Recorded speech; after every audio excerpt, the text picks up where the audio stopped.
Rachel and Ngom from she'smakingimpact.com, and today I'm answering your question. This one comes from Devin, and she's in the network marketing space and says, as I build my website, do I just talk about network marketing or my actual MLM products? A lot of examples I see are just self-branding, being secretive about the actual MLM company. I'm not sure how that attracts customers and what I should do. My goal is to get this off the ground and make at least 5 figures this year.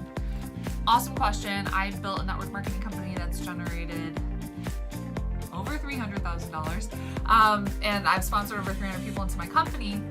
I don't do it anymore, but I'm still making it passive income, which is really cool. Some of the things that I did was I blogged, I branded myself.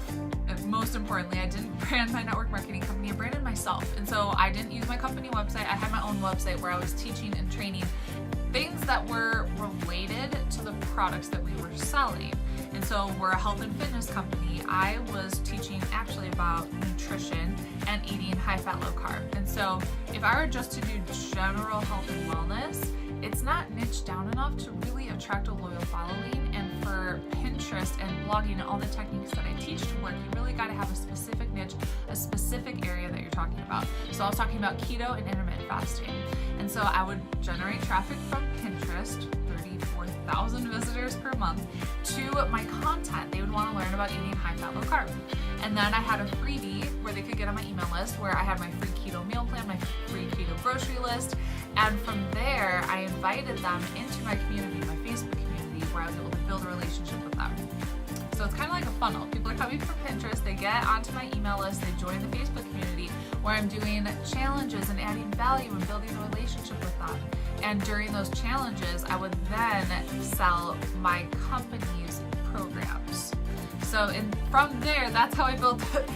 From selling the company's programs, that's how I help people get results, because what I've learned after being in network marketing for 6 years is the best distributors are the people who have fallen in love with the program and the products, and they are just natural advertisements, like walking billboards for whatever it is that you are selling. And those are the people that you want to have as distributors on your team. So you want to help them first get results with the product, and then help them become a distributor and pay it forward and help other people. So that's kind of the funnel that I did. Pinterest, content, email list, Facebook community, get them results of the product, become a distributor. And that way you're not signing up everyone left and right willy-nilly and they don't stick, because that's frustrating in itself. You want people who are going to be raving fans and be there for the long haul. So I hope that helps. Make sure to head to she'smakingimpact.com. I've got a Pinterest cheat sheet that's going to help you build your business, and I'll see you later. Bye.